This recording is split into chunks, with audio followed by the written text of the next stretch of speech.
తెలుగువారి గుండెల్లో, ఆంధ్రుల హృదయాల్లో చిరస్థాయిగా నిలిచిపోయేటువంటి ఒక నాయకుడు, ప్రజల గొంతుక శ్రీ పవన్ కళ్యాణ్ గారు.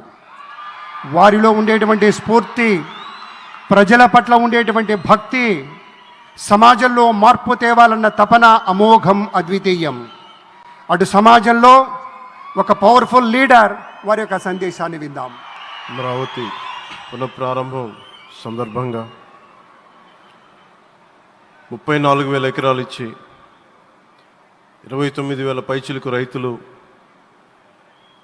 గత 5 సంవత్సరాలుగా నలిగిపోయి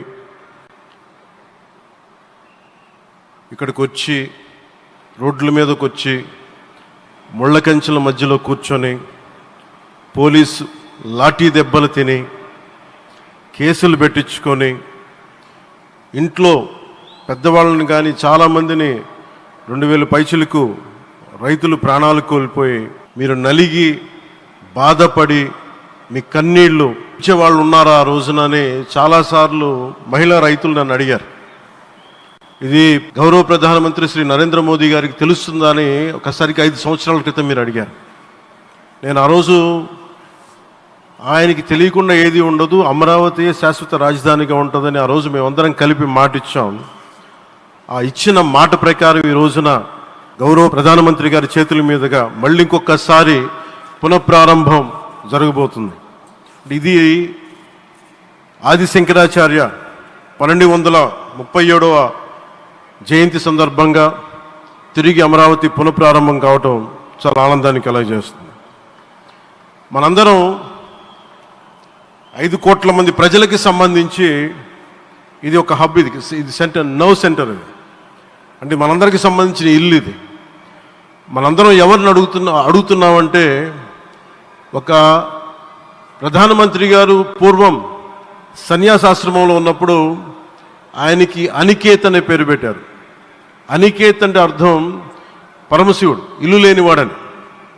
అలాంటి ఇల్లు లేనివాడు, కుటుంబం లేనివాడు 5 కోట్ల మంది కుటుంబాలకు, 5 కోట్ల మంది ప్రజల కోసం, ఎన్ని కోట్ల కుటుంబాల కోసం మనందరికీ రాజధానిలో ఒక నగరం నిర్మించడానికి, ఇల్లు నిర్మించుకోవడానికి ఇల్లు లేకుండా 140 కోట్ల మంది ప్రజల బాధ్యత తీసుకొని కశ్మీర్ నుంచి కన్యాకుమారి వరకు, అక్కడ కామాఖ్య నుంచి ద్వారకా వరకు ప్రపంచమే, మన దేశమే తన కుటుంబంగా చేసుకుంటూ, ఈ భారతదేశమే తన ఇల్లుగా చేసుకొని తిరిగి పునఃప్రారంభానికి విచ్చేసిన గౌరవ ప్రధానమంత్రి శ్రీ నరేంద్ర మోదీ గారికి మనస్ఫూర్తిగా మన అందరి తరపున, ఆంధ్రప్రదేశ్ ప్రజలందరి తరపున, అమరావతి రైతాంగం తరపున, ఆడపడుచుల తరపున వారికి చేతులెత్తి హృదయపూర్వక నమస్కారాలు తెలియజేస్తున్నాను. దివిసీమ తుఫాన్ వచ్చి అందరి ఆశల్ని తుడిచిపెట్టేసినట్టు గత ప్రభుత్వం రాష్ట్రం మరియు అమరావతి భవిష్యత్తుని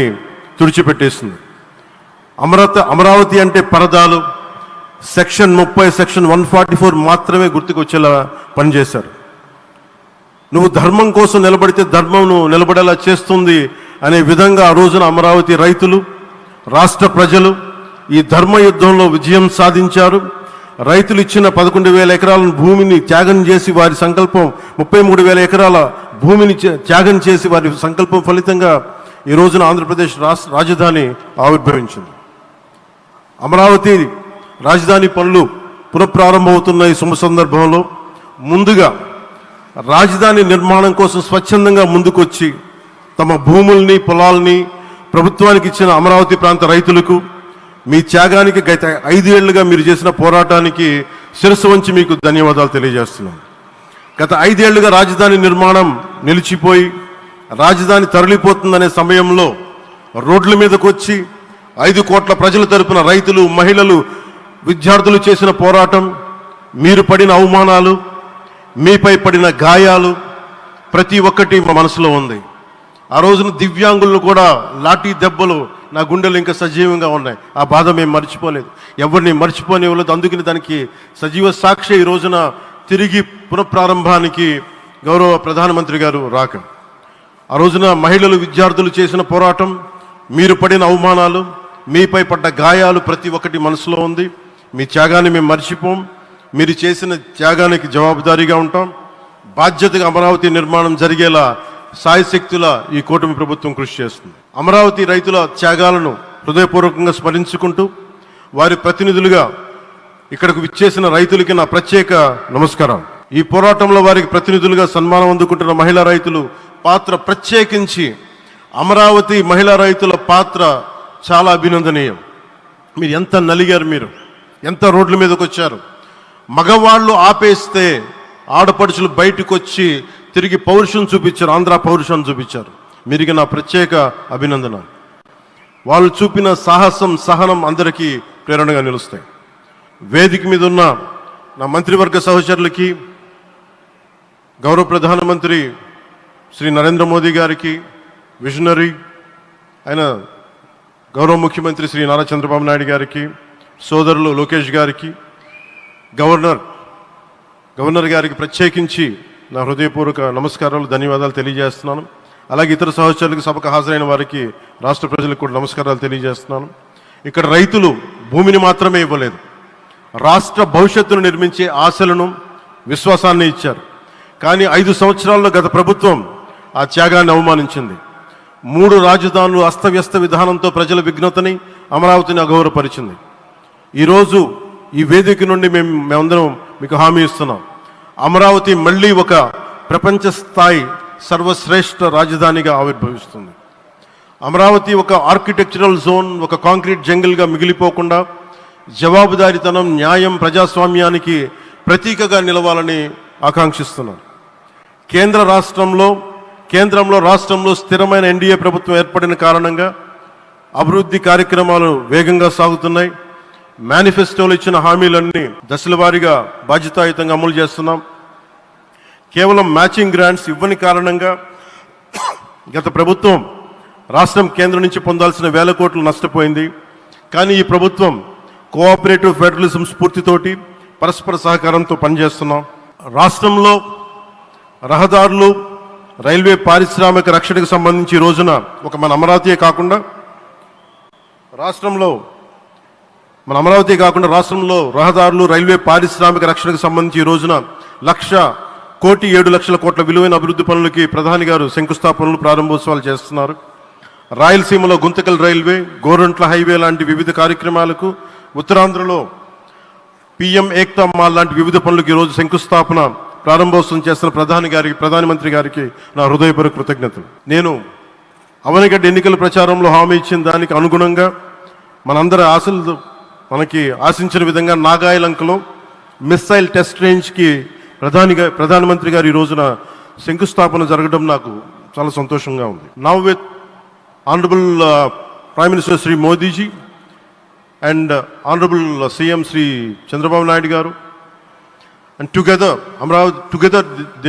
together again, Amravati will surely become a world-class capital, a 360-degree growth engine for all of Andhra Pradesh. Our youth will no longer have to leave for Bangalore, Chennai or Hyderabad. Soon Andhra Pradesh will create jobs for our people and attract talent from across the nation and the world. దీనికి అమరావతికి ప్రత్యేకించి ఒక వ్యక్తిని మనం స్మరించుకోవాలి. రాళ్లల్లో, రప్పల్లో ఒక మహానగరాన్ని చూసిన వ్యక్తి, ఒక 20 సంవత్సరాలు ముందుకెళ్ళి చూసిన వ్యక్తి. అలాంటి నాయకులు మనందరం కోరుకున్నట్టుగా ఆయన వెనంటే ఆయన ఉండాలి, ముఖ్యమంత్రిగా ఉండాలి అని మేము ఆశించిన విధంగా ఆయన ముఖ్యమంత్రి అయ్యారు. ఆయన సైబరాబాద్ అనే సిటీని ఎలా నిర్మించారో, ఎంత అద్భుతంగా రూపకల్పన చేశారో, అమరావతి అనే ఈ క్యాపిటల్ని కూడా ఆయన అపారమైన అనుభవంతో, ఆయన దక్షతతోటి, ఆయన గవర్నెన్స్ కేపబిలిటీ తోటి, అడ్మినిస్ట్రేటివ్ కెపాసిటీ తోటి ఇది అద్భుతమైన మహానగరంగా తీర్చిదిద్దుతుంది. ఇది ఆంధ్రప్రదేశ్కే కాదు, భారతదేశానికి తలమానికంగా అవుతుందని మనస్ఫూర్తిగా నేను ఆశిస్తున్నాను. అలాగే ప్రత్యేకించి ఈ రోజున మనం ప్రధానమంత్రి గారిని చాలా లోతుగా మనం అర్థం చేసుకోవాలి. ఈ రోజున కశ్మీర్లో దాదాపు 28 మందిని చంపేశారు. అలాంటి క్లిష్ట సమయంలో, రాష్ట్రం, దేశం మొత్తం యుద్ధం వైపు వెళ్తున్న సమయంలో, అలాంటి కీలక సమయంలో ప్రధానమంత్రి గారు ఇక్కడికి వచ్చి లోపలంతా బరువు, గుండెల్లో బరువు పెట్టుకొని వేదన ఉండి కూడా అమరావతి రైతులు చేసిన త్యాగాలను మర్చిపోకూడదని చెప్పి ఇంత ఇబ్బందుల్లో కూడా ఆయనకు వచ్చినందుకు మనస్ఫూర్తిగా ఒక్కసారి మనందరం ప్రధానమంత్రి గారికి గౌరవ సూచకంగా మనందరం కృతజ్ఞతలు తెలియజేయాలి. The Pahalgam terrorist attack has been one of the darkest days for the entire country. Even the blood was spilled in Kashmir. The blood spilled in Kashmir, it created tremors in the entire nation.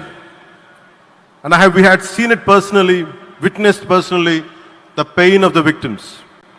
For the Honorable PM Modi ji, he is leading the country through these tough times, and he assured all the citizens with stern action against the perpetrators of terrorism. I know this is very sensitive time, and Modi ji is carrying the nation's burden. Amidst this tremendous difficult moment, Modi ji still gave time and came today to Amravati. This shows his deep commitment to Andhra Pradesh, to the people of Andhra Pradesh, and we are deeply grateful to you, sir. May Lord Bhavani, మన కనకదుర్గమ్మ ఆశీస్సులతోటి వారికి బలాన్ని ఇవ్వాలి, శక్తిని ఇవ్వాలి, మనందరం ప్రార్థిద్దాం. May Lord Bhavani Mata give immense strength to our Honorable Prime Minister Modi ji to lead our nation and bless Bharat, Andhra Pradesh and Amravati. Jai Bhavani, Jai Bharat and Jai Hind. మీకు గర్వకారణంగా నిలిచేటువంటి నాయకులు కొంతమంది ఉంటారు. ఆ కోవలోని వారే